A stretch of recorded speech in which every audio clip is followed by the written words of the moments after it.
Hello there, everyone. Welcome to Christopher's Entertainment Blog. I am your host, Chris.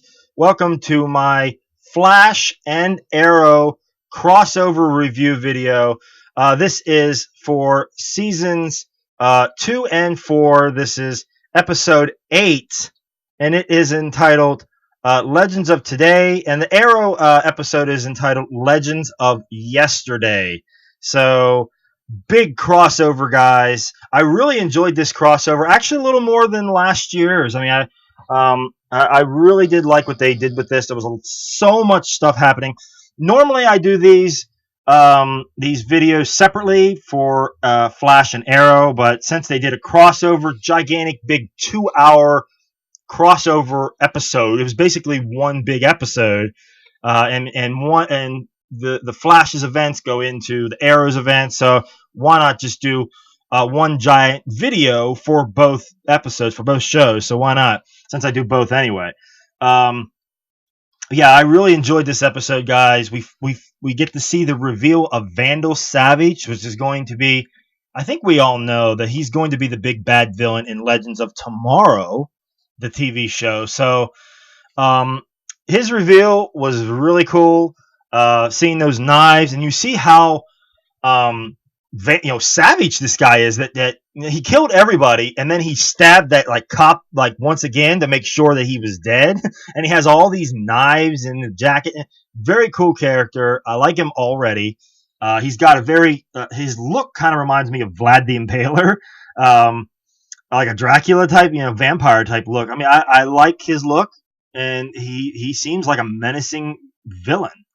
And So much stuff happening. Like I said, we get to see the reveal of Hawk Girl, Hawk Man, and they revealed that fairly quick. I mean, I knew that they were going to do this. I mean, since we've seen Kendra Saunders, on the Flash, and I knew it was coming anyway. I knew she was going to be a part of Legends of Tomorrow, and him as well.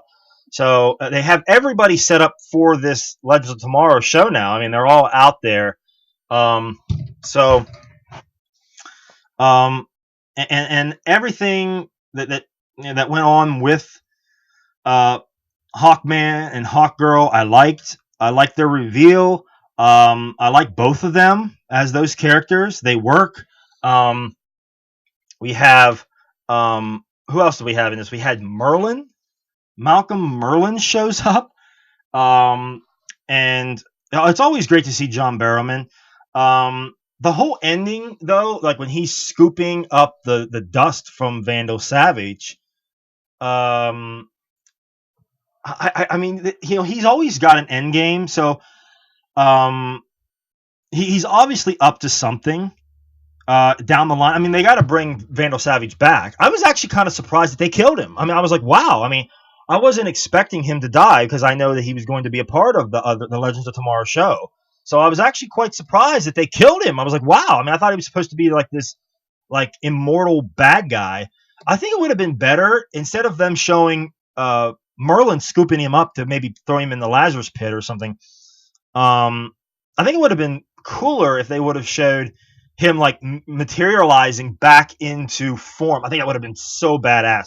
That's what I thought was going to happen. I was like, oh, he's going to come back. He's going to reform himself. But no, Merlin is going to resurrect him or something. I was like, oh, come on. So so there was that. I mean, that was kind of a letdown. But the scene, where Barry goes back in time.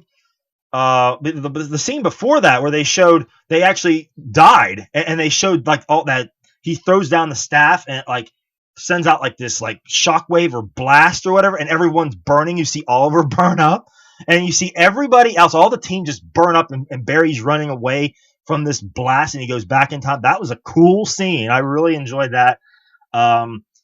Very T2 Terminator 2 esque right there. I mean, that reminded me so much of Terminator 2. So it was cool. I mean, I really enjoyed that part. Um, I mean, what else? I mean, I actually thought it was like during the Arrow side of it. I really thought that. I mean, they went to Central City to talk to Laurel, and then Laurel wasn't. I thought Sarah was supposed to be there, but where was Sarah? I mean, I was expecting at least for Sarah to show up and maybe help out the group, but she wasn't even there. So that was kind of a letdown. And there were so many characters in this episode. Not all of them had lines. I mean, they had like a few, quips here and there, or a few one-liners. Diggle didn't do much at all in this episode. Thea really didn't do much either. Laurel, thankfully, didn't really do much either. So I mean, I think all Diggle had was that funny one line he said on the Flash side, where he threw up, and he said, "Oh, every time," that was a funny line for him. And other than that, I mean, he really didn't do much else. Not really. Thea the same way. She shot Vandal Savage, and then that was her big thing, and that was it. The whole scene with them getting together and having a drink, I thought was kind of weird. I thought it was a good scene. It makes sense, but it also doesn't make sense because you have this big bad guy that they don't know who it is, and he's out there trying to kill you. I mean, you think that you wouldn't be having this downtime. You would be actually, watching your back, and then he busts through the window. So maybe they thought, well, we're up so high that he won't be able to get to us. That was another thing. It's like he swung in on a rope. It's just like, where did he come from? I mean, they're up like how many stories? Like 100 or something, or 50? I mean, I don't know. So it was kind of weird that he just swung in on a rope. I mean, I don't know if he was like on the roof or something. So that was kind of weird. A weird scene, him busting through the windows. Like, I don't know where he came from. But I mean, there was some great scenes with Oliver and Barry in this. It seemed to me like the last crossover from last year, Barry was pretty much the student and Oliver was the master. And this one, they seemed a little equal. And you've seen that where Oliver, when they were in Star City, Barry said, "This is your city." And when they were in Central City, Oliver said to Barry, "This is your city. I mean, you take charge." So they kind of split it up, and they were kind of equal this time around. And Oliver's seen all the cool Flash toys and everyone in Central City loving the Flash, and he was kind of like, perplexed. I mean, he was just like, "Wow, this is unusual," because he's not used to that type of recognition, and you can see it. He's like, "Wow, I can't believe these people actually accepted you." I mean, he's so used to not getting accepted from his city, from Star City. I mean, they look at him as a vigilante, as a nuisance a lot of the time. So I think he was in awe of that whole, the whole spectacle of him having a coffee named after him, and him having action figures. I mean, it was quite he was quite in awe of it. So a lot of cool stuff happening. The whole once Barry goes back in time and they fight Vandal Savage, I liked all that. The whole staff of Horus, I think it was the name of it, the staff. That was cool. So much stuff that was excellent in this episode. I really enjoyed it. The reveal of Hawkman, how he, fought Barry and Oliver, and, him picking up the Flash and dropping him. That was all cool. I mean, so much good stuff. The flashback scenes that they had in this were of Kendra and I think his name. What is his name? Carter. Carter is Hawkman. The whole flashbacks of them in Egypt, the 4,000 years ago thing, that was a negative, is that the Pharaoh was like this like whitest white guy ever.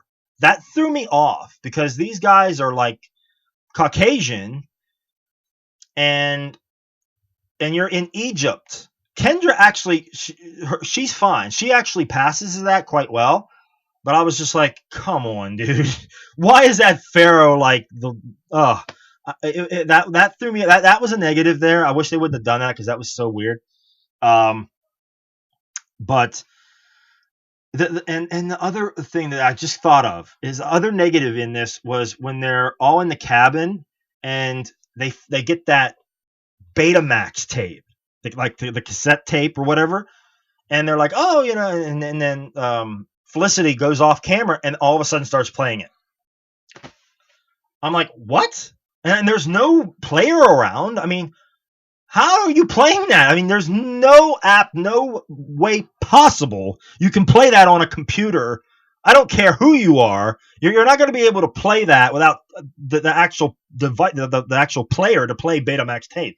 I mean, that was a big negative. I'm like, come on, we're not that stupid. I mean, there's not that many kids that are watching this that are like, oh, I mean, can you do that on your computer? I mean, they had no idea what a Betamax is, so they're just automatically going to try to think we're all stupid that you can play a Betamax tape on your PC. That was kind of insulting, that she just played that so quickly, so fast. Um, that was a negative. That was one negative. And it was actually kind of funny that they did it like that. Another maybe negative was um, the Flash. I mean, he has a hard time getting to those knives. He just barely gets to them, but then he can zoom, within 1 second to a museum and back with the meteorite or whatever. I mean, that was kind of ridiculous. Sometimes he has this problem to where he goes through these ups and downs where he's like, I'm not fast enough. Zoom can go Mach 3 or Mach 4 or whatever. You can go like 1,300 miles an hour or something. I'm not fast enough. I can't beat him. But then he can freaking zip in and out to like a museum in like a half a second. But you're not fast enough to beat Zoom. And then another part, he's just barely getting to these knives, these daggers, just barely.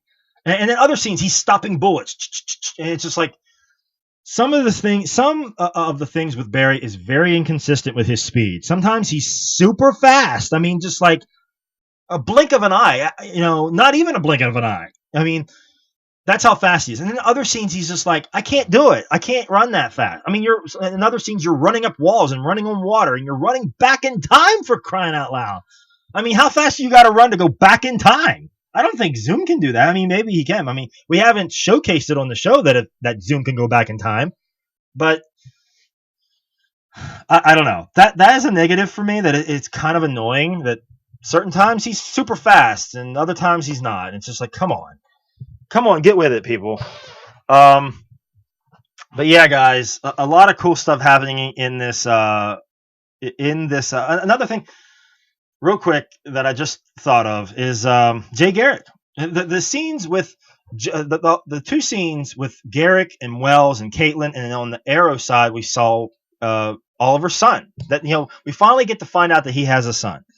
Okay, those two scenes on both shows were kind of just like wedged in there to kind of unfortunately pad out the episodes. Unfortunately, I mean, I really wish it would have been more focused on Vandal Savage. Maybe it would have been awesome if they would have brought in Zoom. I mean, that would have been really cool, and maybe have Damien Dark come in too, and they have all these villains. That would have been really interesting. But they didn't.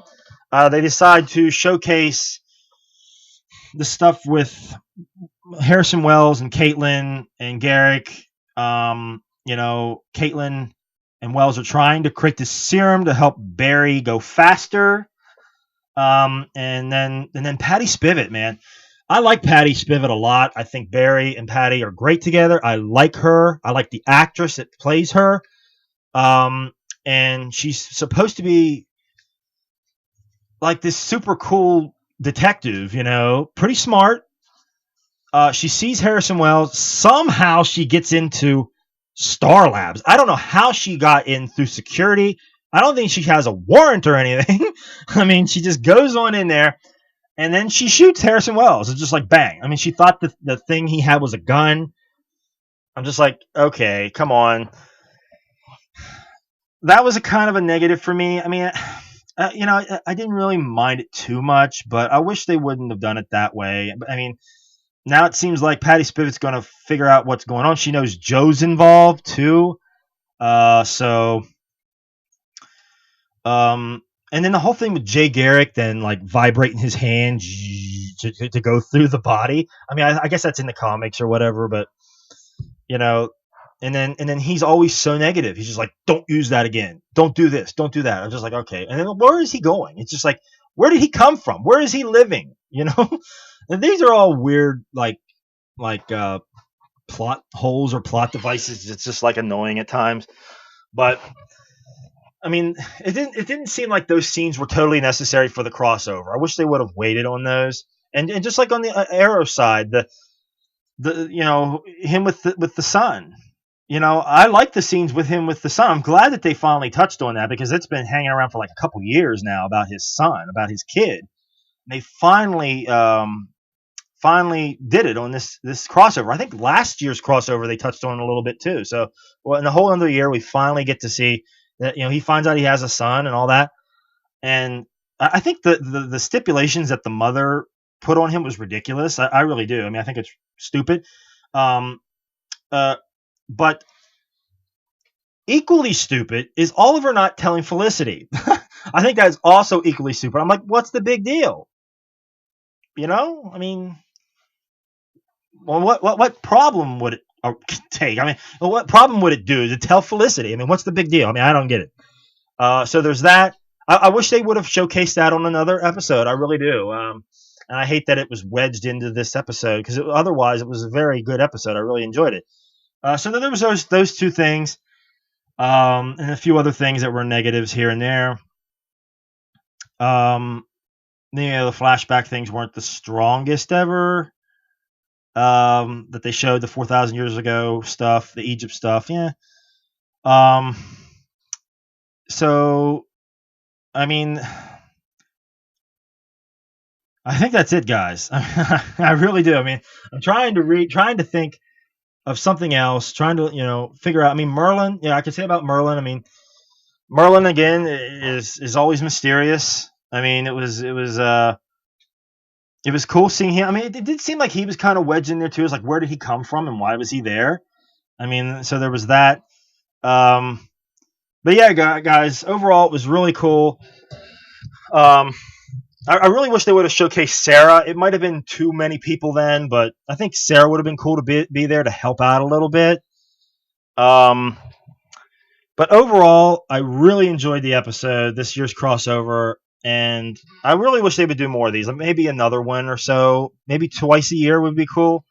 But yeah, I really enjoyed it, guys. If there's anything I may have missed, because this was a big episode, please write in the comments below anything I might have missed. Also, please like and share the video. I really would appreciate that as well. So that will do it for me for this video, guys. I am Chris for Christopher's Entertainment Blog. Thanks a lot, guys. Take it easy.